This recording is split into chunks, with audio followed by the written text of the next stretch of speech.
Assalamualaikum warahmatullahi wabarakatuh. Selamat pagi anak-anak. Jumpa lagi dengan Pak Guru dalam sesi pembelajaran jarak jauh untuk kelas 5 sekolah dasar. Masih dengan tema yang sama, yaitu tema 1, organ gerak hewan dan manusia. Subtema 1, organ gerak hewan. Kali ini kita masuk dalam pembelajaran yang ketiga. Bagaimana kabar kalian hari ini anak-anak? Pak Guru berharap kalian semua dalam keadaan sehat walafiat. Terhindar dari segala macam penyakit. Dan barangkali dari kalian ada yang sakit hari ini. Mari kita doakan mereka, teman-teman kalian yang sedang sakit, untuk segera diberi kesembuhan oleh Tuhan Yang Maha Kuasa, sehingga bisa beraktivitas kembali, mengikuti kegiatan pembelajaran seperti biasanya. Baiklah anak-anak, sebelum kita lanjutkan pembelajaran kita hari ini, seperti biasa, mari kita bersama-sama memulai dengan berdoa menurut agama dan kepercayaan masing-masing. Berdoa dipersilakan.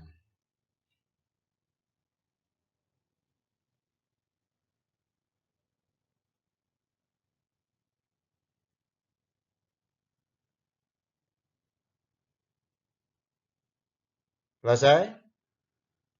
Anak-anak, seperti dalam pembelajaran pertama dan kedua yang telah kalian tonton pada video pembelajaran sebelumnya, untuk pembelajaran ketiga ini masih ada keterkaitan dengan video pembelajaran sebelumnya.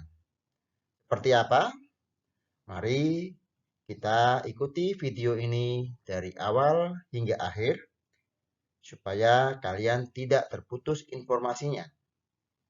Dan Pak Guru ingatkan, jikalau kalian ingin mendapatkan informasi lebih banyak tentang pembelajaran kelas 5 sekolah dasar, silakan kalian klik tombol subscribe-nya gratis, serta berikan komentar yang positif dan juga tanda jempolnya sebagai kalian suka terhadap video pembelajaran yang Pak Guru berikan kepada kalian semua. Oke anak-anak, mari kita lanjutkan ke pokok pembahasan selanjutnya.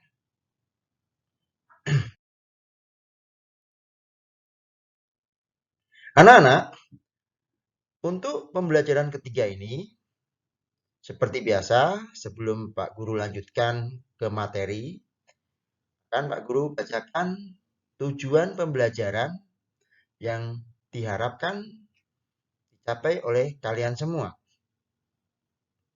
Untuk pembelajaran ketiga ada 4 tujuan pembelajaran. Yang pertama, dengan mengamati teks, siswa mampu mengidentifikasi sikap-sikap yang sesuai dengan nilai-nilai yang terkandung dalam sila Pancasila secara tepat. Nah, nanti kita mempelajari tentang nilai-nilai Pancasila dalam kehidupan sehari-hari. Yang kedua, dengan berdiskusi, siswa mampu menganalisa sikap-sikap yang sesuai dengan sila-sila Pancasila dengan percaya diri. Masih ada kaitannya, yaitu tentang penerapan nilai-nilai sila-sila dari Pancasila. Berikutnya, dengan membaca teks, siswa menemukan contoh perubahan alam yang diakibatkan karena perilaku manusia secara benar. Nanti kalian membaca teks dan kalian sebutkan contoh perubahan alamnya.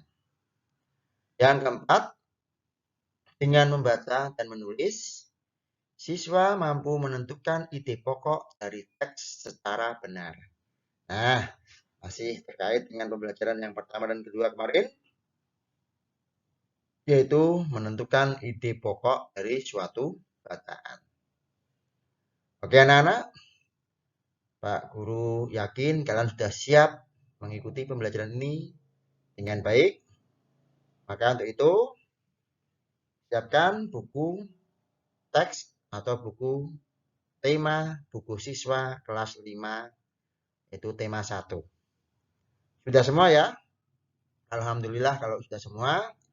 Mari kita lanjutkan ke materi pembelajarannya.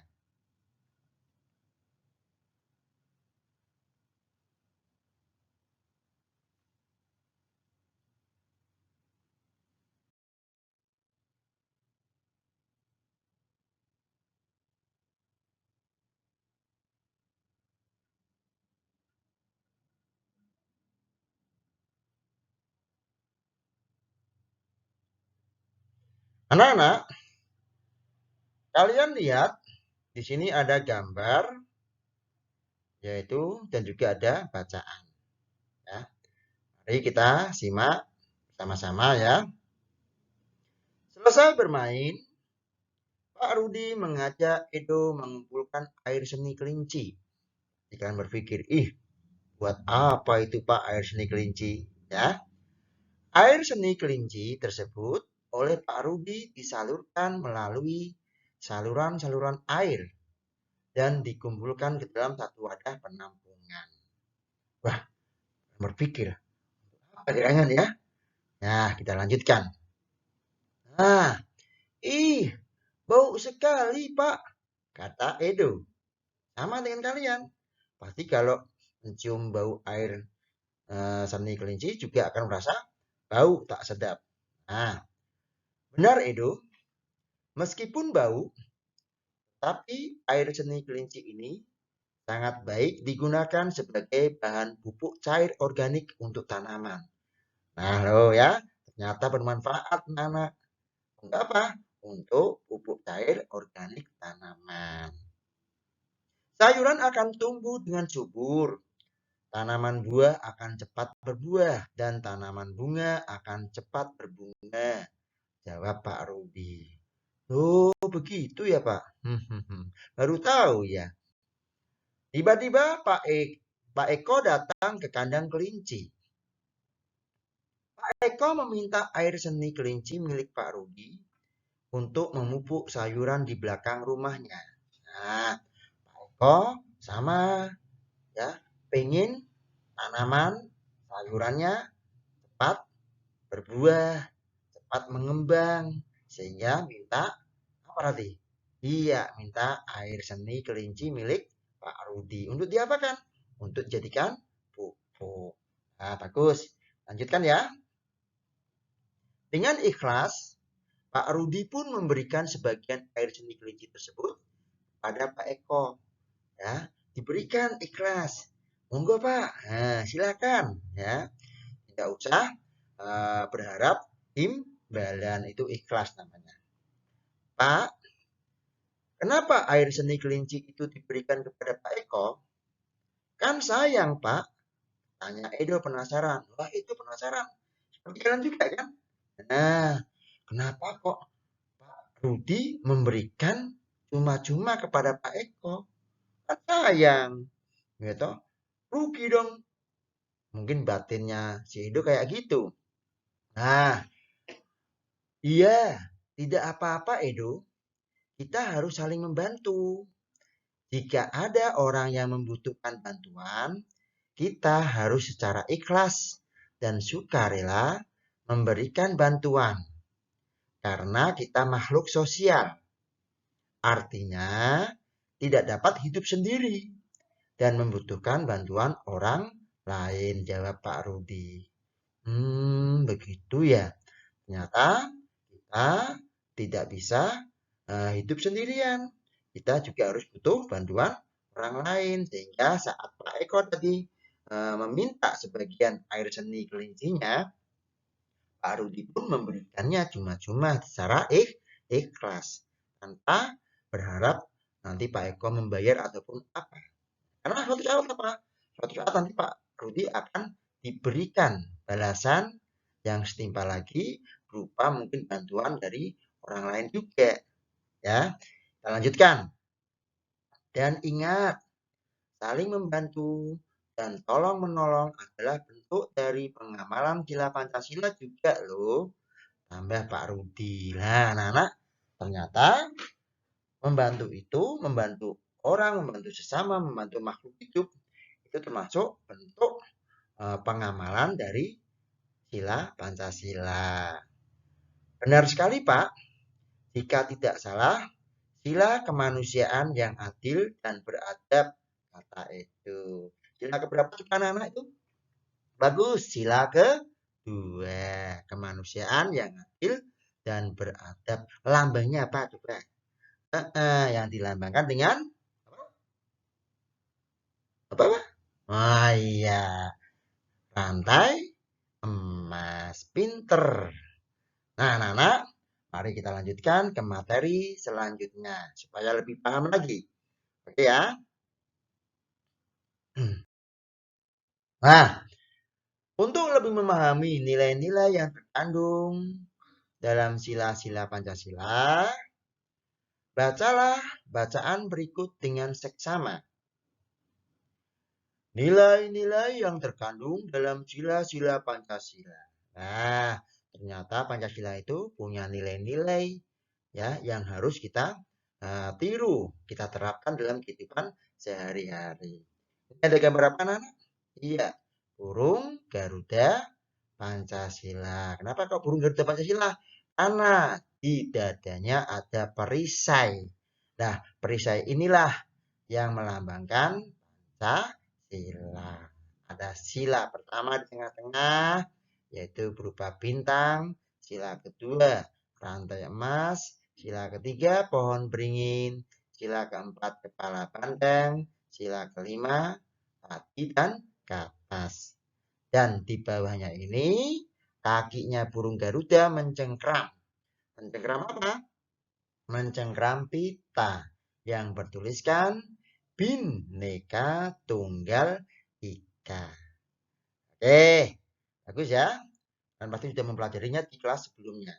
Mari kita baca bersama-sama bacaan nilai-nilai yang terkandung dalam sila-sila Pancasila. Pancasila sebagai dasar negara Indonesia bukan lagi suatu hal yang baru bagi masyarakat Indonesia. Dari zaman dahulu, nilai-nilai Pancasila memang sudah terkandung dalam kehidupan sosial budaya masyarakat kita. Nilai-nilai tersebut telah meliputi berbagai aspek kehidupan dan masih tetap dipelihara sampai saat ini. Nilai-nilai Pancasila perlu sekali kita kembangkan dalam kehidupan sosial budaya. Hal ini dimaksudkan agar tercipta suasana yang tenang, sejahtera, damai, dan aman. Tanpa nilai-nilai tersebut, kita tidak akan dapat mencapai semua itu. Nah, selanjutnya. Yang pertama adalah nilai ketuhanan yang Maha Esa. Ya, nilai dari sila pertama. Apa saja? Ya, kita baca. Beriman kepada Tuhan yang Maha Esa sesuai dengan agama dan keyakinan yang dianutnya.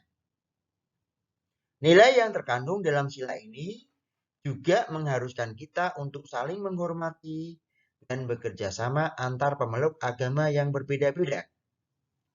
Kita tidak boleh memaksakan suatu agama dan kepercayaan kepada orang lain. Kita harus saling menghormati kebebasan dalam menjalankan ibadah. Itu antara lain nilai-nilai yang terkandung dalam sila pertama, yaitu sila ketuhanan yang Maha Esa. Nah, ini kalian lihat gambar ilustrasinya. Ada orang lagi melakukan apa nih? Ibadah. Ada yang beragama Islam sedang sholat, ya. Ada yang beragama Hindu sedang bersembahyang di pura, ya.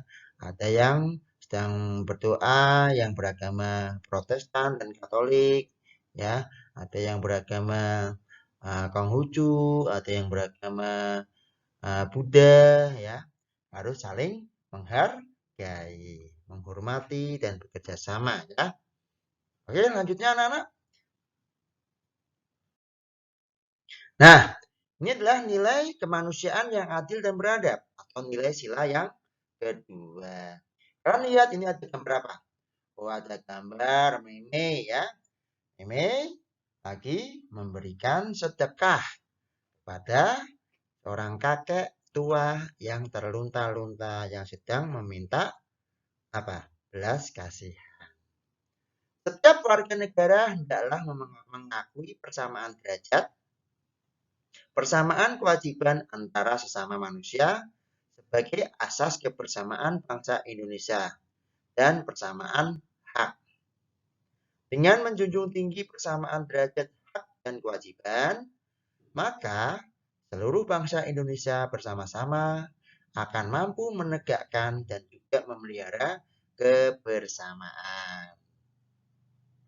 Penerapan nilai ini dalam kehidupan sehari-hari adalah dengan mengembangkan rasa saling mencintai sama manusia, sikap tenggang rasa, menjunjung tinggi nilai-nilai kemanusiaan, gemar melakukan kegiatan kemanusiaan, serta berani menegakkan kebenaran dan keadilan. Itu antara lain nilai-nilai dari sila kemanusiaan yang adil dan beradab atau sila yang kedua dalam kehidupan sehari-hari. Bagaimana anak-anak? Sudah bisa memahami ya? Bagus. Kalau belum bisa memahami, dibaca lagi supaya lebih paham lagi. Prinsipnya gitu aja. Belum paham, ulangi baca lagi. Belum paham, ulangi baca lagi. Sampai benar-benar paham. Ingat, bisa karena terbiasa. Oke anak-anak, lanjut. Check it out. Nah anak-anak, sekarang kita membahas nilai dari sila persatuan Indonesia. Atau nilai sila yang ketiga. Bentar.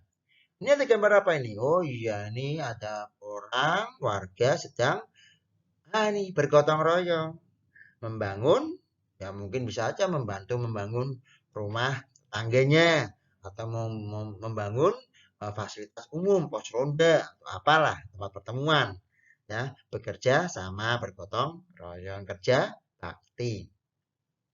Makna dan nilai yang terkandung dalam sila ini adalah menjaga persatuan dan kesatuan negara Republik Indonesia dengan menerapkan sikap cinta tanah air, rela berkorban demi bangsa dan negara, serta memajukan pergaulan demi persatuan dan kesatuan bangsa yang berbineka tunggal ika. Kenapa? Kita ketahui Indonesia adalah negara yang memiliki banyak suku, memiliki banyak agama, berbeda dalam menggunakan bahasa daerah. Nah, kalau kita tidak menjaga persatuan dan kesatuan, pasti akan apa?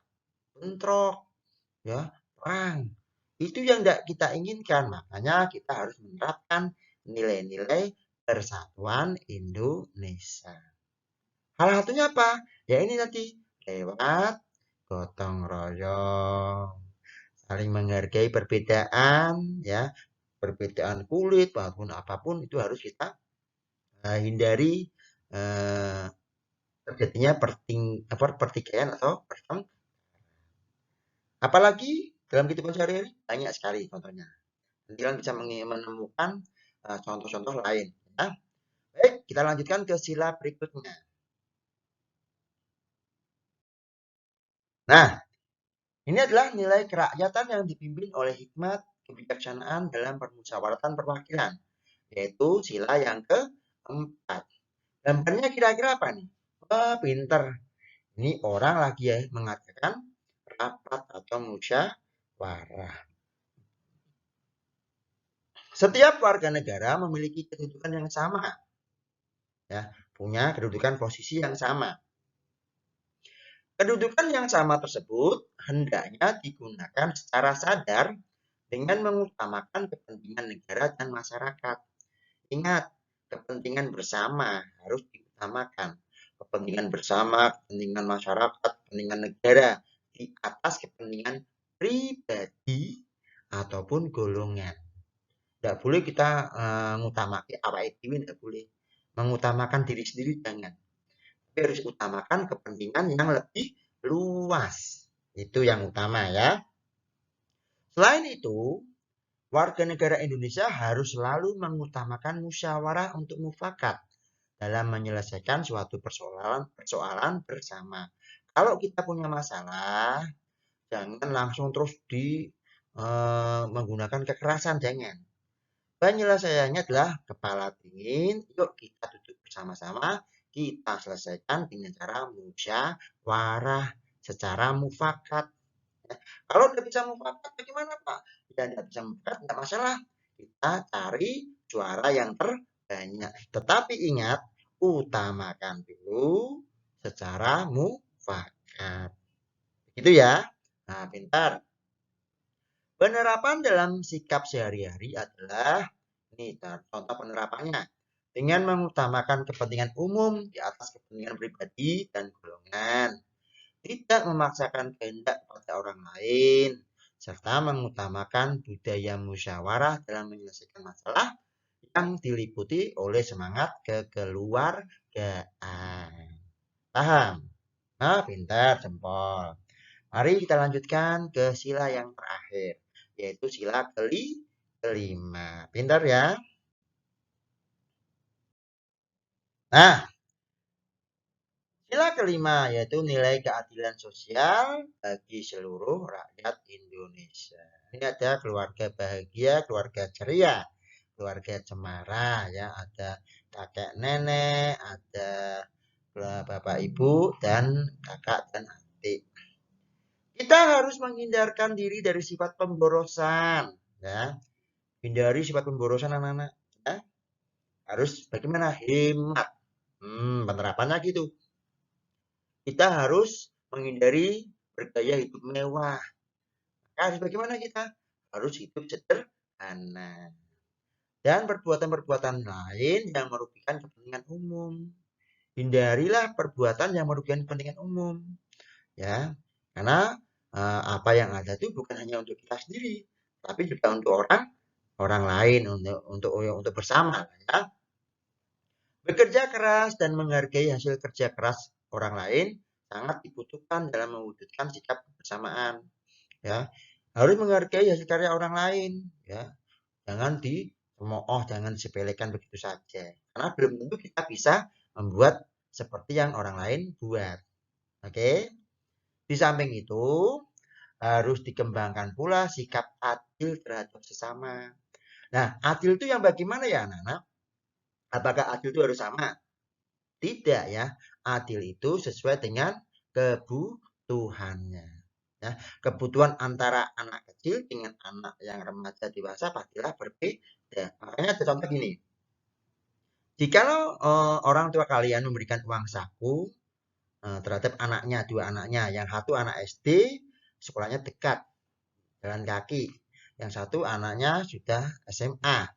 Nah, sekolahnya harus naik kendaraan umum, bayar transportasinya. Apakah harus anak tersebut dikasih uang saku yang sama, 10.000 misalnya? Apakah begitu? Adil?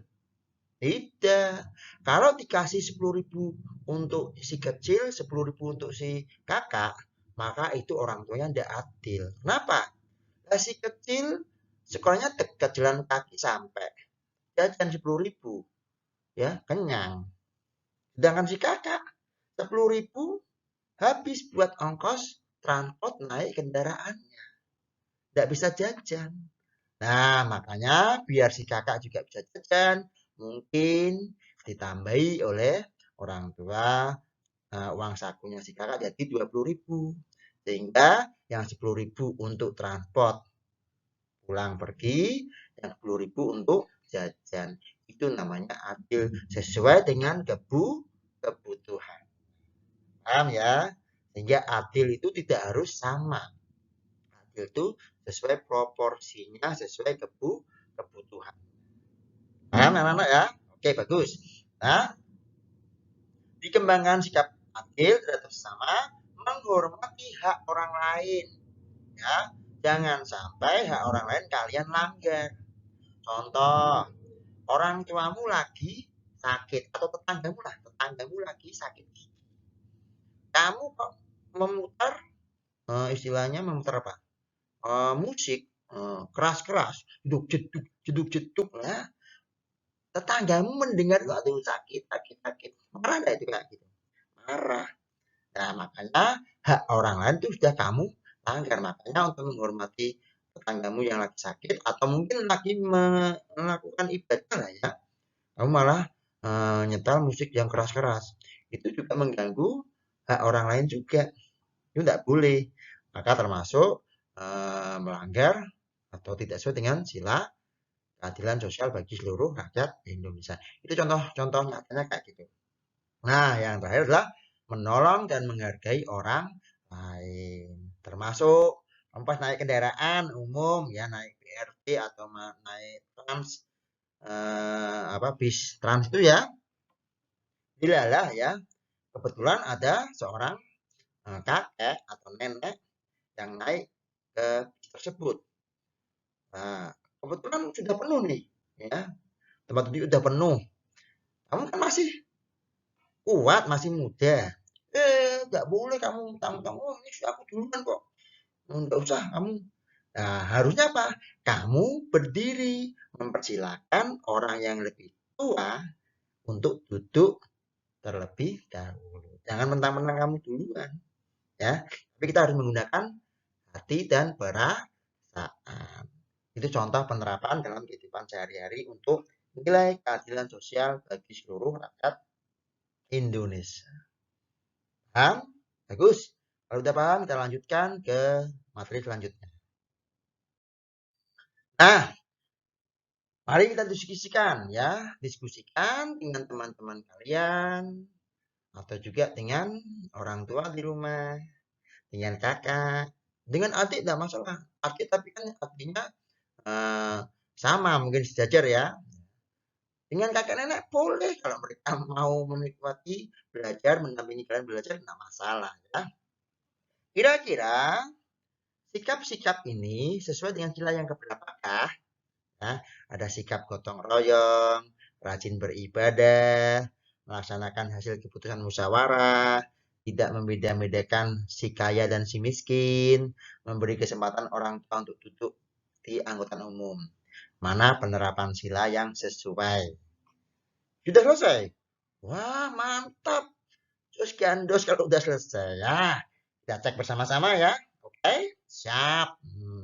Siap. Nah, oke.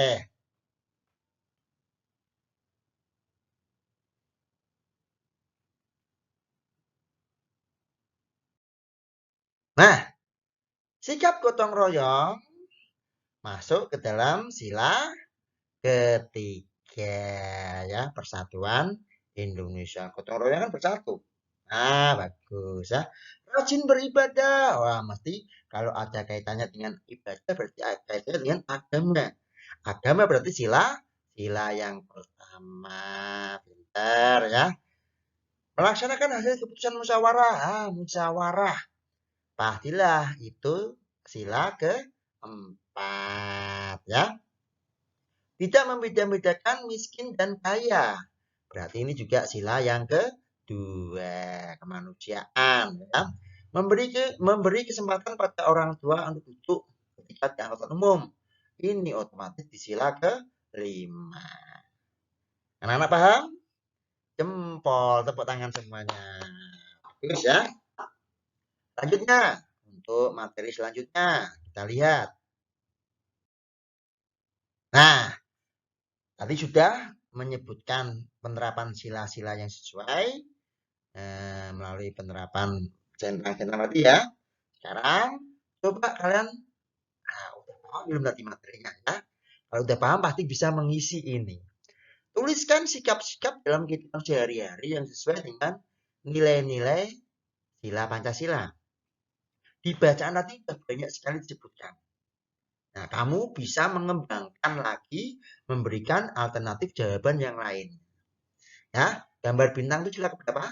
Sila pertama. Sikapnya apa saja anak-anak? Udah paham? Udah tahu? Wah, pinter kalau udah tahu ya. Nanti kita cek. Bener enggak jawaban kalian? Satu, dua, tiga. Nah, ini alternatif dari penerapan sikap yang sesuai dengan sila pertama Pancasila, yaitu ketuhanan yang Maha Esa. Apa berarti? Oh benar, rajin beribadah menurut agama dan kepercayaannya. Yang beragama Islam berarti pergi ke masjid, musola, langgar, ya. Yang beragama Kristen, Katolik pergi ke gereja. Yang beragama Buddha pergi ke vihara. Yang beragama Hindu pergi ke pura. Yang beragama Konghucu pergi ke apa? Kelenteng. Pintar semuanya ya. Rajin beribadah sesuai dengan yang dianut. Ya. Ada berapa agama anak? 6. Pintar ya. Islam, Kristen, Katolik, Konghucu, Buddha, Hindu. Nah, yang kedua, memberikan kesempatan kepada orang lain untuk beribadah dan merayakan hari besar keagamaannya. Kita tidak boleh melarang orang lain untuk beribadah. Ya. Kamu punya teman nih, yang beragama Islam punya teman agama Hindu. Belalah mau beribadah. Tidak boleh, kamu tidak usah beribadah, kamu tidak usah ke pura. Itu sikapnya malah melanggar, tidak boleh. Tapi kalau temanmu mau beribadah ke pura, mau beribadah ke masjid, mau beribadah ke gereja, mau beribadah kemana saja sesuai dengan agamanya, dipersilakan, tidak boleh dilarang. Atau mereka mau merayakan hari besar keagamaannya. Yang beragama Kristen, Katolik mau merayakan Natal, ya. Yang beragama Hindu mau merayakan Nyepi, Pagar Besi, ya Saraswati, banyak sekali lah. Yang beragama Buddha mau merayakan Waisak, yang Konghucu mau merayakan apa? Sabkume, ya toh? Itu silakan. Tidak boleh kalian paksa untuk mengikuti perayaan, tidak boleh. Biarkan mereka mengikuti perayaan agamanya masing. Paham? Jos. Nah, kalau kayak gitu berarti kalian sudah menerapkan nilai-nilai Pancasila, yaitu sila yang pertama. Yang ketiga, percaya dan takwa terhadap Tuhan Yang Maha Esa sesuai dengan agama dan kepercayaan masing-masing menurut dasar kemanusiaan yang adil dan beradab. Artinya diberi kebebasan untuk beragama. Bebas, monggo. Mau beragama Islam ya monggo, mau beragama Kristen monggo, mau beragama Hindu monggo. Silakan ikuti hati nurani masing-masing. Tidak boleh memaksakan. Oke? Yang keempat, mengembangkan sikap hormat menghormati dan bekerja sama antar pemeluk agama dan penganut kepercayaan yang berbeda-beda. Nah, saling menghormati tadi, ya. Yang beragama Kristen mau ke gereja kita hormati, ya. Yang beragama Islam mau ke masjid juga harus dihormati. Yang beragama Hindu mau ke pura dihormati. Bekerja sama Pak, bagaimana contohnya? Ya, pasti ada yang beragama Islam mau membangun masjid, mungkin yang beragama lain membantu. Tidak harus membantu tenaga, bisa membantu sokongan dana. Sama, jikalau ada yang beragama Konghucu mau membangun kelenteng, ya kita juga, ya agama lain juga saling membantu. Itu namanya bekerja sama. Apakah harus dengan cara gitu, Pak? Ada lagi yang lainnya. Yang beragama Islam lagi merayakan takbiran, mungkin takbiran keliling, ya, hari raya Idul Fitri, Idul Adha, beragama lain juga bisa membantu menjaga keamanannya. Demikian sebaliknya, ya, sehingga saling bekerja sama antar pemeluk agama. Paham? Bagus. Yang kelima, membina kerukunan hidup antar sesama umat beragama. Ya, harus rukun. Ya, makanya kalau mau rukun ya harus saling menghormati, saling menghargai, saling bekerja sama. Insya Allah nanti akan rukun. Next, mengembangkan sikap saling menghormati, kebebasan menjalankan ibadah tadi sama ya, dan tidak memaksakan suatu agama terhadap orang lain. Lu melu agamaku. Nggak boleh kayak gitu. Biarkan mereka bebas memilih agamanya masing-masing. Paham? Bagus, Adib. Nah, baik kita lanjutkan ke materi selanjutnya. Nah, ini gambar apa? Rantai emas. Berarti sila keberapa? Sila kedua. Udah tahu belum sikapnya yang sesuai dengan sila kedua kemanusiaan yang adil dan beradab? Sudah. Sudah bisa mengerjakan. Benar. Alhamdulillah. Jos ya. Top Markotop. TOP BGT. Ya, oke. Coba Pak Guru lihat jawaban kalian. Malu. Nggak usah malu. Salah. Ya. Ya, nggak usah takut salah. Kita lihat ya. Bagus. Nah, ini antara lain sikap-sikap yang sesuai dengan pengamalan sila kedua Pancasila. Apa? Contohnya ada tidak membedakan teman dalam bergaul. Mau dengan yang berkulit hitam, mau dengan berkulit kuning, berkulit putih, semuanya diajak berteman. Mau yang berambut keriting, mau yang berambut putih, berambut hitam, terserah. Tidak boleh membedakan. Semuanya diajak untuk berteman. Oke? Yang kedua, saling membantu, menolong antar sama. Ini juga tidak boleh pilih-pilih. Mentang-mentang kamu kaya tak jadikan kamu sering tak tolong. Tidak boleh kayak gitu. Ditolong, dibantu siapapun yang membutuhkan. Oke. Yang ketiga, mengakui dan memperlakukan manusia sesuai dengan harkat dan martabatnya. Ya, semuanya sama. Tidak boleh beda-beda juga tadi ya. 4. Mengakui persamaan derajat, hak, dan kewajiban asasi setiap manusia tanpa membeda-bedakan suku, keturunan, agama, kepercayaan, jenis kelamin, dan lain sebagainya. Oke. 5. Mengembangkan sikap saling mencintai sama manusia. Semuanya sama, kita harus saling mencintai. Tidak boleh beda-beda mentang-mentang kamu orang Afrika, mentang-mentang kamu orangnya kotor, tidak dicintai, tidak boleh kayak gitu. Ya, harus kita cintai semuanya. Bahkan tidak harus dengan manusia. Ya, dengan hewan kita harus juga saling mencintai karena sama-sama ciptaan Tuhan. Terus yang keenam, mengembangkan sikap saling tenggang rasa dan tipe seliro. Berarti ya, di bacaan ada ya. Ini Pak Guru ambil dari bacaan anak-anak. Ya. Terus yang 7, mengembangkan sikap tidak semena-mena terhadap orang lain. Ya, dengan orang lain, apalagi kok dengan anak kecil, semena-mena ke jajan, nggak boleh ya. Nah, itu ya.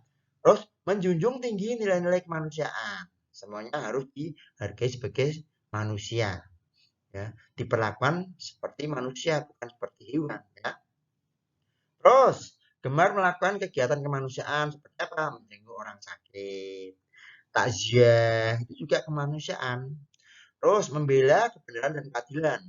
Kamu harus membela yang benar dan yang secara adil. Ya.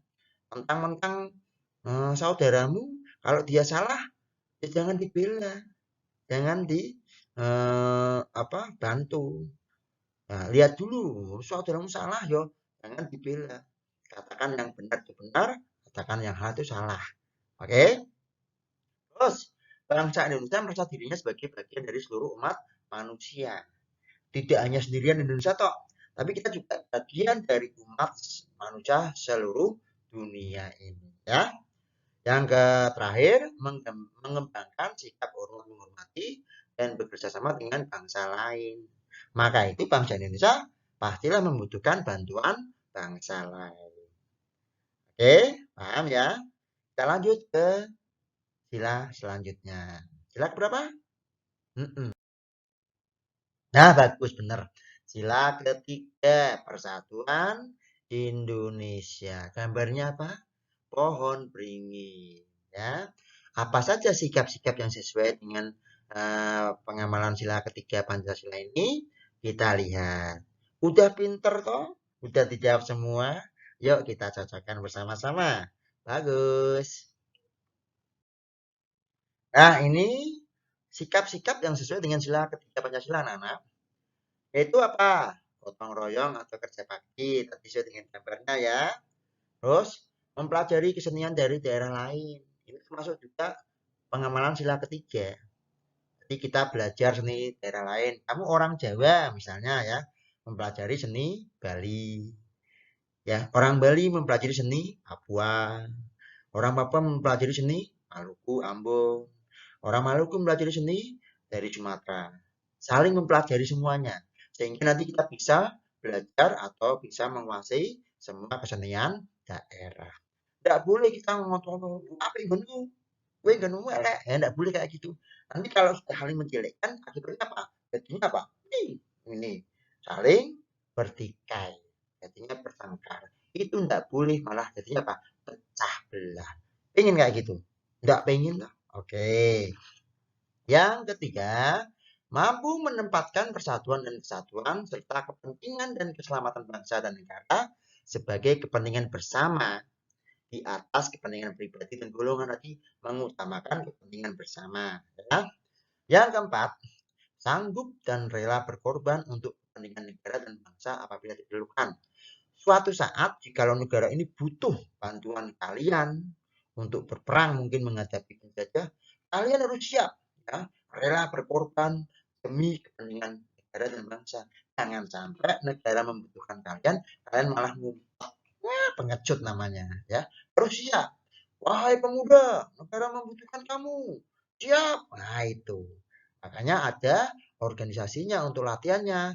Dalam pendidikan sekolah dasar namanya pramuka itu ya. Contohnya, nomor 5, mengembangkan rasa cinta tanah air dan bangsa. Artinya apa? Kalian suka punya rasa nasionalisme, cinta tanah air dan bangsa. Ya, maksudnya bagaimana Pak? Minimal kamu ya dengan teman-temanmu punya perasaan bangga terhadap produk dalam negeri. Jangan yang dibanggakan produk luar negeri. Ini aku beli baju made in, ya bajunya dari luar negeri, ya. Tapi ternyata apa? Yang buat orang Indonesia. Ya, itu berarti kamu tidak bangga. Harusnya bangga, ya. Beli baju dari dalam negeri. Ya, kita aku habis beli bajunya bermerek nih. Ya, mereknya Louis, Louis Kian. Wah, mereknya bener, merek. Kalau merekmu apa? Tanjul. Ya enggak apa-apa, Bapak juga kan produk dalam negeri. Ya, kita banggakan. Bahkan bisa saja produk dalam negeri kualitasnya jauh lebih baik, ya. Maka itu budayakan punya rasa bangga dengan bangsa Indonesia. Aku cinta tanah air, Abita, ya. Aku bangga jadi Indonesia, ya.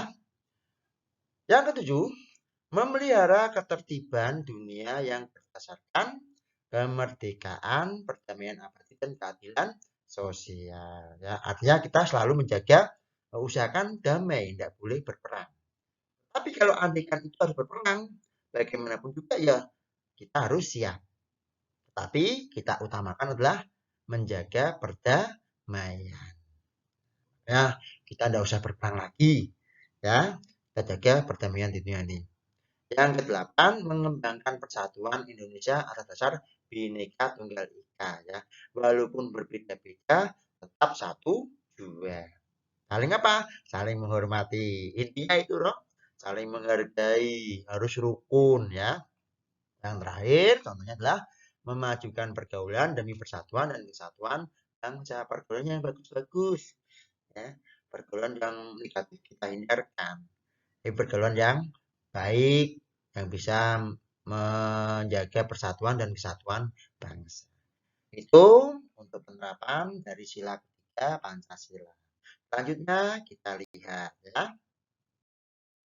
Nah, sila keberapa nih? Kepala banteng, berarti sila keempat. Sila keempat, penerapannya bagaimana? Nah, kita lihat ya. Nah, anak-anak, ini penerapan sila keempat. Menghargai pendapat orang lain, tidak boleh memaksakan kehendak pribadi kepada orang lain. Saat musyawarah, ya ada orang lain sedang usul, kamu potong, kamu interupsi, kamu tolak, itu tidak boleh. Tetap harus kita dengarkan. Ya. orang bicara kita dengarkan. Sama kalau kamu bicara juga kamu akan didengarkan orang lain. Ya. Yang kedua, sebagai warga negara dan warga masyarakat, setiap manusia Indonesia mempunyai kedudukan hak dan kewajiban yang sama. Punya kedudukan hak kewajiban sama. Ya. Sama-sama sebagai warga sekolah, ya menjaga kebersihan sekolah. Ya. Mentang-mentang sebagai guru, malah buang sampah sembarangan tidak boleh. Ya. Sing kongkon murid itu Pak, tidak boleh sama. Ya. Baik siswa, guru, penjaga sekolah, bapak kelas sekolah juga sama. Harus menjaga kebersihan sekolah. Ditulis ya, area bebas rokok ya. Masih banyak orang yang masuk ke situ merokok. Itu juga sebenarnya tidak boleh ya. Tetap harus sama kedudukannya. Siapapun itu ya. Oke. Yang ketiga, mengutamakan musyawarah mufakat untuk dengan semangat kekeluargaan, mengambil keputusan untuk kepentingan bersama di atas kepentingan pribadi dan golongan. Nah ini kita utamakan musyawarah mufakat untuk mengatasi masalah. Nah, dengan bagaimana semangatnya? Semangatnya kekeluargaan. Nah, dalam mengambil keputusan, utamakan adalah kepentingan apa? Kepentingan bersama, bukan kepentingan diri sendiri, bukan kepentingan tetangga, bukan kepentingan keluarga, tetapi kepentingan bersama. Oke, terus tidak boleh memaksakan kehendak tadi ya. Yang keempat, menghormati dan menjunjung tinggi setiap keputusan yang dicapai. Ya, dengan akal sehat, sesuai dengan hati nurani yang luhur. Jangan sampai hasil keputusan yang sudah dicapai, ternyata tidak mau dilakukan, tidak mau dilaksanakan. Itu namanya mengingkari hasil keputusan, berarti termasuk ciri-ciri orang munafik ya. Wis ditetapi besok ya kegiatan kita pikniknya ke Jawa Tengah contohnya ya. Ini dilala kok jadinya berubah. Ya itu berarti mengingkari hasil keputusan, tidak menghormati keputusan yang sudah ditetapkan. Itu berarti melanggar apa? Melanggar sila yang keempat, Pancasila. Anak-anak tidak boleh kayak gitu ya. Kalau sudah diputuskan, ya dilaksanakan dengan penuh tanggung jawab. Kalau mau dirubah lagi, ya diadakan musyawarah lagi. Kan begitu. Oke sayang, betul, pinter. Nomor 5. Dengan itikat baik dan rasa tanggung jawab menerima dan melaksanakan hasil keputusan musyawarah harus dapat dipertanggungjawabkan kepada siapa? Pada Tuhan Yang Maha Esa. Ya, ingat hasil keputusannya apa? Tanggung jawabnya besok di akhirat juga. Orang mung ninggon dunia ya. Terus menjunjung tinggi harkat dan martabat manusia serta nilai-nilai kebenaran dan keadilan, mengutamakan persatuan dan kesatuan demi kepentingan bersama. Ya, tidak boleh hanya untuk kepentingan diri sendiri.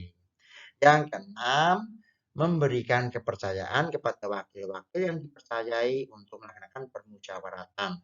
Mungkin saja karena banyaknya orang kan tidak bisa kumpul bareng. Ya, diwakilkan, didelegasikan. Maka Indonesia punya yang namanya DPR, Dewan Perwakilan Rakyat. Atau DPRD, Dewan Perwakilan Rakyat Daerah.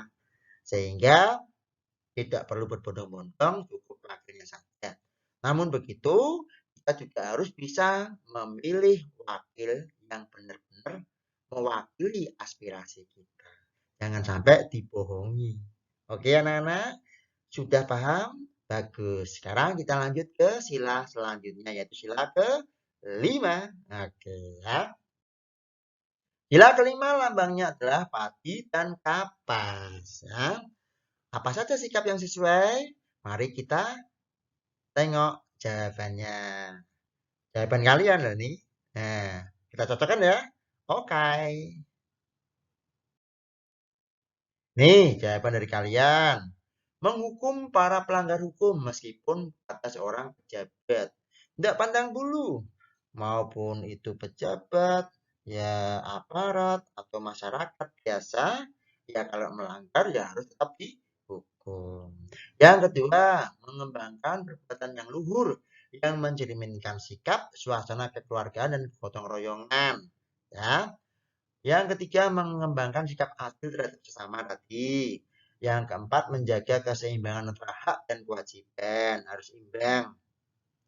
Menghormati hak orang lain, suka memberi pertolongan pada orang lain, tidak menggunakan hak milik dan untuk usaha yang bersifat pemerasan, ya, yang bersifat pemborosan, gaya hidup mewah, ataupun yang bertentangan dengan kepentingan umum.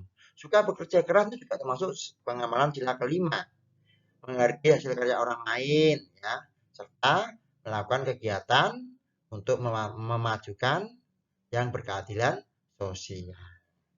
Itu contoh penerapan sila kelima Pancasila. Ya, memang terkadang kalau kalian pikir atau siapapun itu berpikir, Pak, kadang kok ada yang sesuai dengan sila ini dan ini, ya memang paling terkait, ya. Tapi ada juga yang mana yang paling menonjol. Begitu anak-anak ya. Alhamdulillah kalian sudah semua. Tepuk tangan dulu untuk kalian, ya. Nah, mari kita lanjutkan ke selanjutnya. Nah, setelah kalian tadi memberikan, ya, jawaban mengenai sikap-sikap yang sesuai dengan penerapan sila-sila Pancasila, kalian gantian. Coba kalian sebutkan perilaku sikap apa sajakah yang tidak sesuai dengan sila-sila Pancasila. Nah, minimal kalian sebutkan satu sikap dan satu silanya. Ini yang tidak sesuai loh ya. Nah, jadi lawannya yang tadi. Bisa ya? Oke, siap ya. Sudah siap jawabannya? Nah, sepertinya kamu cari lagi tadi yang penerapan sikap yang sesuai, tinggal diambil lawannya. Nah, contohnya, oke kita lihat ya, sama-sama.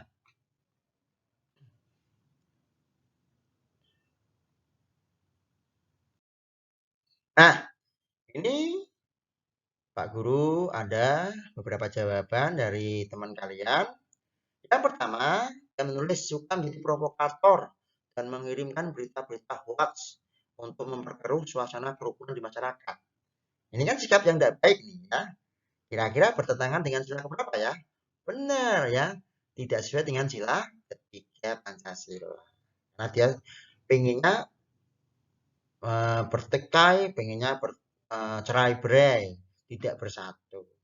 Yang kedua, melakukan pemerasan terhadap orang lain, pemborosan, gaya hidup mewah, atau hal-hal yang bertentangan dengan kepentingan umum. Nah, bagus. Ini bertentangan dengan sila kelima. Ya. Yang ketiga, memaksakan kehendak pendapat pribadi pada orang lain, mengingkari hasil keputusan bersama dalam musyawarah tadi. Ya, termasuk ciri munafik. Ya. Tadinya katanya setuju, setuju. Tapi di belakang gerunda. Di belakangnya merubah keputusan. Itu namanya mengingkari hasil keputusan bersama. Ini berarti tidak mengingkari atau tidak sesuai dengan sila keempat. Anak-anak tidak boleh kayak gitu ya. Yang keempat, melarang orang lain untuk beribadah dan merayakan hari besar keagamaannya. Jelas ini adalah tidak sesuai dengan sila ke satu, sila pertama, karena berhubungan dengan ibadah dan agama. Yang kelima, selalu menghina orang yang berbeda suku, keturunan, jenis kelamin, kedudukan sosial, dan warna kulitnya. Ini bertentangan dengan sila kedua. Oke, anak-anak, bagus ya? Sudah jelas ya? Tepuk tangan semuanya. Terus, oke lanjutnya, kita lanjut ke materi selanjutnya. Nah, anak-anak, kalian lihat ini ada apa? Bagus, ya benar ya. Ini adalah peta Indonesia. Dari Sabang sampai Merauke. Berjajar pulau-pulau. Sambung menyambung menjadi satu. Itulah Indonesia. Ada apa nih? Ini Sumatera, ini Jawa, yang seperti kucing adalah Kalimantan, yang seperti huruf K adalah Sulawesi. Ya, di sini ada Bali yang kecil ini, Bali dan Nusa Tenggara. Ya, ini juga ada Kepulauan Maluku, Halmahera, Ternate, ya, yang seperti burung ini adalah Papua. Makanya dulu ini adalah burung cendrawasih. Nah, itu kondisi geografis negara Indonesia. Suruh ngapain, Pak? Nah, lihat suruh ngapain. Setelah kalian lihat tadi petanya, diskusikan dengan temanmu mengenai luas dan letak negara Indonesia. Tahu ya, searching banyak ya. Cari tahu, tanya kakakmu. Buka di buku referensi RPUL ataupun yang lainnya, buku pintar ya. Atau searching di Mbah Google ya. Atau Mbah Yahoo, macam-macam ya. Kalau sudah dijawab, letak dan luas wilayah Indonesia berdasarkan peta tadi. Bisa ya? Oke, siap. Hmm. Nah, ini contohnya anak-anak. Ini jawaban dari yang Pak Guru terima dari teman kalian. Hasil diskusi kelompok, luas dan letak wilayah Indonesia berdasarkan peta. Kondisi geografis Indonesia adalah negara maritim dan kepulauan. Maritim itu berarti negara kelautan. Kepulauan karena ada banyak pulau. Jajaran pulau-pulaunya terbentang dari Sabang sampai Merauke yang disatukan oleh laut. Di dunia, Indonesia menempati urutan ke-7 dan di Asia, Indonesia menempati urutan kedua dari segi luasnya. Total luas wilayah Indonesia adalah kurang lebih 5.193.250 km persegi luasnya. Wow ya. Dengan luas daratan sebesar 1.919.440 km persegi dan luas lautannya sebesar 3.273.810 km persegi. Sehingga antara daratan dan lautan ya luasnya banyak lautan atau perairannya. Ya. Secara geografis, Indonesia terletak di antara dua benua, yaitu benua Australia yang ada di selatan dan benua Asia yang ada di atasnya itu yang di utaranya. Serta di antara Samudra Hindia dan Samudra Pasifik. Samudra Hindia itu yang di sebelah selatan, Samudra Pasifik yang di utaranya, yang di atas kalau dalam peta. Sedangkan secara astronomis, Indonesia terletak di, nah, astronomi itu dilihat dari garis lintangnya. Kalau geografisnya itu secara nyata. Nah, kalau astronomis, letak negara atau wilayah dilihat dari garis lintang. Indonesia ada di 6 derajat lintang utara LU dan sampai 11 derajat lintang selatan. Nah, makanya kalau kalian lihat tuh Indonesia ada di tengah-tengah itu ada garis ekuatornya, garis khatulistiwa dari 6 derajat lintang utara sampai 11 derajat lintang selatan batasnya. Terus 95 derajat bujur timur, dari 95 derajat bujur timur dari yang di Papua itu sampai 141 derajat bujur timur ya. Nah, itu memang masih di daerah bujur timur ya. Garis yang membagi waktu itu garis bujur. Nah, keadaan alam bangsa Indonesia sangat beragam dan bervariasi. Mulai dari laut, pantai, dataran rendah, lembah, bukit, hutan, pegunungan sampai gunung. Selain itu juga sangat bervariasi. Mulai dari yang curah hujannya rendah sampai dengan curah hujannya sangat tinggi. Batas wilayah negara Indonesia juga dapat dilihat dari posisinya. Sebelah utara, Indonesia berbatasan langsung daratannya dengan Malaysia. Ya, batas darat Malaysia ini. Ya, di mana tuh? Ya di Kalimantan itu ya, dengan Malaysia. Terus Singapura ini juga berbatasan. Ya, ini batas lautnya. Ya. Ada negara Palau, ya, Kepulauan Palau ini ada Filipina, tapi tidak berbatasan langsung, dan Laut Cina Selatan. Ya. Yang batas langsung itu adalah dengan Malaysia. Sebelah timur, Indonesia berbatasan dengan Papua Nugini dan Samudra Pasifik. Ya. Sebelah selatan berbatasan dengan Timor Leste ini langsung ya. Dulu ini adalah provinsinya Indonesia, tapi terus tahun 2000 pas presidennya Pak Habibie, Timor Leste 99 tuh ya. itu Timor Leste melepaskan diri pisah dari Indonesia. Terus ada negara Australia, ya ini benua juga, benua sekaligus negara, dan juga Samudra Hindia atau Samudra Indonesia. Sebelah barat berbatasan dengan Samudra Hindia atau Samudra Indonesia. Nah, ini salah satu referensi jawaban hasil diskusi mengenai luas dan letak wilayah Indonesia berdasarkan paham anak-anak? Bagus. Ya, selanjutnya kita lihat ya.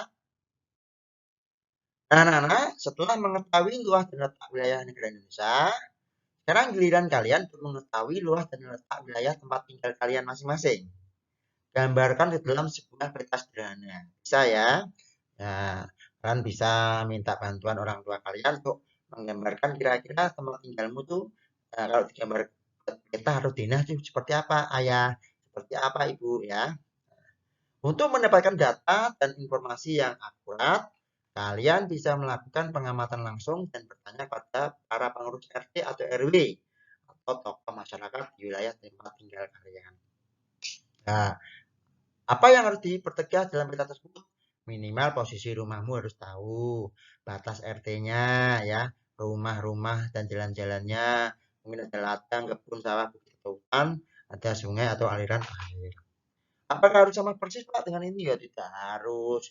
Ya, kalau rumahnya tidak ada sungainya, apakah harus dipaksakan? Ya, kalau lingkungan kamu tidak ada hutannya, apakah harus dibuat hutan? Ya, tidak harus. Yang penting, eh, Pak, kalau saya mau mengarang, ya kalau mau mengarang boleh ya silakan. Ya. Nah nanti kamu tempelkan di sini ya, jawab atau gambarnya itu kamu tulisan, gambarkan di kotak ini. Oke? Nah, nah ini ada contoh dari jawaban temanmu. Kamu lihat ya. Nah, ini kiriman contoh peta kiriman dari teman kalian. Ini rumah teman kalian, terus rumahku ya. Ini di sebelah utaranya ada persawahan, ini ada balai desa, ya. Di sebelah timurnya ada rumah-rumah banyak sekali, ada sungai, ada ladang, ada hutan, ya. Ini ada jalannya nih ya. Ada puskesmas juga, ada sekolahan ya. Ini contoh ya. Nah, Pak, saya mau buat kayak gitu, Pak. Boleh ya. Sesuai dengan kondisi lingkungan masing-masing. Paham? Ya. Nah, setelah kalian mengenali wilayah tempat tinggal kalian, akan jadikan lebih mencintai lingkungan tempat tinggal kita ya. Bagaimana dengan kalian? Kamu ya. Seberapa kenalkah kamu terhadap lingkungan tempat tinggalmu? Ya. Kalau kamu tahu tempat tinggalmu pasti bisa membuat tulisannya ya. Coba sekarang buatlah cerita singkat tentang tempat tinggalmu. Buat 4 paragraf lah ya. Dibuat tulisan 4 paragraf tentang tempat tinggal kalian. Pak, boleh beda dengan peta tadi yang dibuat? Boleh ya. Boleh sama Pak? Boleh, malah bagus ya. Nah, kalau sudah dibuat, nanti silakan kalian bacakan juga didengar oleh teman kalian yang lainnya. Nah, teman yang mendengar nanti tugasnya adalah menentukan ide pokok dan kalimat pengembangnya. Nah, mana ide pokok, mana kalimat pengembangnya dari masing-masing paragraf. Dari apa? Dari cerita yang dibacakan oleh teman kalian. Bisa ya? Bagus kalau bisa. Nah, ini ada contoh kiriman jawaban tentang cerita wilayah tempat tinggal teman kalian. Simak, oke. Kondisi geografis tempat tinggalku. Aku tinggal di sebuah desa bernama Sriwulan. Lingkungan tempat tinggalku tepatnya berada di RT 1 RW 7. Secara administrasi, desaku ikut dalam wilayah kerja Kecamatan Cahayong. Paragraf yang kedua sekarang ya. Lingkungan yang aku tinggali adalah berupa perumahan. Sebelah kanan dan kiri tempat tinggalku adalah rumah para tetanggaku. Rumah yang aku tinggali berada di paling ujung gang.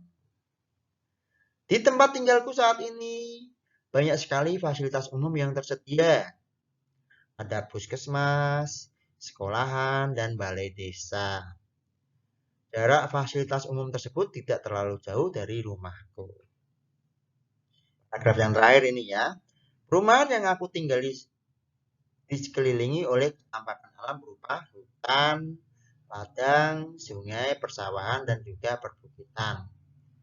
Semua ketamakan alam terjaga dengan baik hingga saat ini. Aku sangat senang tinggal di tempat tinggalku ini karena suasananya nyaman dan sejuk.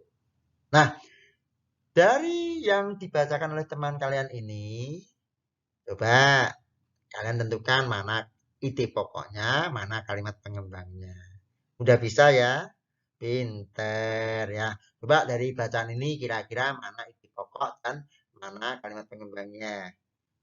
1, 2, 3, 4, 5. Oke, kita cocokkan bersama-sama. Nah, anak-anak, paragraf yang pertama tadi, dari bacaan tadi, ide pokoknya adalah aku tinggal di sebuah desa bernama Sriwulan. Ada di kalimat pertama. Sehingga kalimat yang kedua sampai yang terakhir masuk dalam kalimat pengembang. Ya. Yang kedua, paragraf kedua, lingkungan yang aku tinggali adalah berupa perumahan. Nah, kalimat pengembangnya adalah sebelah kanan dan kiri tempat tinggalku adalah rumah para tetanggaku. Rumah yang aku tinggali berada di paling ujung gang. Ini ada di kalimat yang kedua sampai terakhir. Sekarang paragraf yang ketiga. Di tempat tinggalku saat ini banyak sekali fasilitas umum yang tersedia. Nah, ini juga masih ada di paragraf ya, awal paragraf kalimat pertama. Nah, seperti yang pernah Pak Guru katakan kemarin pada pembelajaran pertama dan kedua, untuk kelas sekolah dasar biasanya ide pokok diletakkan di awal paragraf atau deduktif ya. Jarang yang diletakkan di tengah, itu jarang ya. Itu biasanya kelasnya di SMA. Paham ya anak-anak ya? Pintar. Nah, kalimat pengembangnya apa? Ada puskesmas, sekolahan, dan balai desa. Jarak fasilitas umum tersebut tidak terlalu jauh dari rumah. Paragraf yang keempat, perumahan yang aku tinggali dikelilingi oleh penampakan alam berupa hutan, ladang, sungai, persawahan, dan juga perbukitan. Nah, ini sama di awal paragraf. Kalimat yang kedua sampai seterusnya masuk ke kalimat pengembang. Siapa yang belum paham? Udah paham semua, tepuk tangan. Ya. Pinter-pinter semua murid Pak Guru ya. Selanjutnya, kita lihat materi selanjutnya. Nah, setelah kalian tadi mempelajari dari awal sampai akhir tadi, coba tuliskan sikap dan perilaku kalian yang sudah sesuai dengan nilai-nilai yang terkandung dalam sila-sila Pancasila.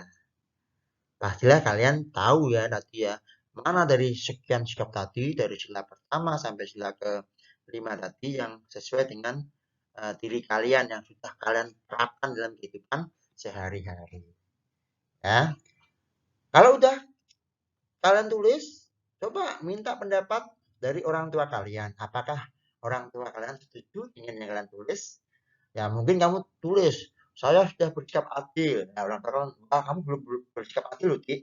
Ya, kemarin kamu menakali adikmu. Nah, itu berarti kamu belum bersikap adil. Maka harus diterapkan lagi lebih baik. Begitu ya. Bagus. Nah, setelah kalian menyebutkan sikap-sikap yang sudah kalian laksanakan dalam kehidupan sehari-hari, nah, ajaklah orang tua kalian untuk membuat peta tempat tinggal kalian.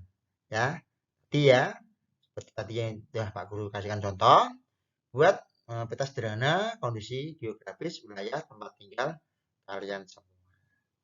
Oke anak-anak, alhamdulillah tidak terasa sudah 1 jam kita belajar bersama dalam kegiatan pembelajaran jarak jauh untuk kelas 5 sekolah dasar masih dalam tema yang sama yaitu tema 1 organ gerak hewan dan manusia. Subtema 1, organ gerak hewan. Kali ini adalah untuk pembelajaran yang ketiga. Mudah-mudahan anak-anak semua bisa menangkap materi yang Pak Guru sampaikan ini. Jika masih belum paham juga, silakan diulangi lagi videonya, diputar lagi, mana yang belum paham, dipahami secara seksama. Kalau masih belum paham juga, minta penjelasan dari orang tua kalian atau Bapak Ibu guru kalian masing-masing. Paham? Bagus ya. Jangan malu bertanya. Siap ya. Nantikan lagi pembelajaran yang berikutnya yaitu pembelajaran yang keempat. Oke? Bagus. Baik anak-anak, Pak Guru rasa cukup sekian untuk pembelajaran kita kali ini. Sekali lagi Pak Guru ucapkan terima kasih atas perhatian dan atensi kalian mengikuti pembelajaran ini dari awal sampai akhir. Nah, Pak Guru ingatkan lagi bagi yang ingin mendapatkan pemberitaan informasi tentang pembelajaran lebih lanjut yang selalu update, silakan klik tombol subscribe atau subscribe ya, supaya nanti kalian bisa mendapatkan informasi yang terbaru, video-video pembelajaran yang terbaru dari Pak Guru. Dan juga klik tombol jempolnya atau like-nya serta berikan komentar yang positif. Terima kasih atas semuanya dan juga Bapak Ibu, Ayah Bunda, ya Kakak, semuanya, Om Tante, Mbah Kakung, Mbah Putri, ya. Terima kasih sudah menonton video pembelajaran dari Pak Guru. Kurang lebihnya mohon maaf. Akhirul kalam. Wassalamualaikum warahmatullahi wabarakatuh. Salam sehat selalu. 5M tetap dijaga. Dak dak.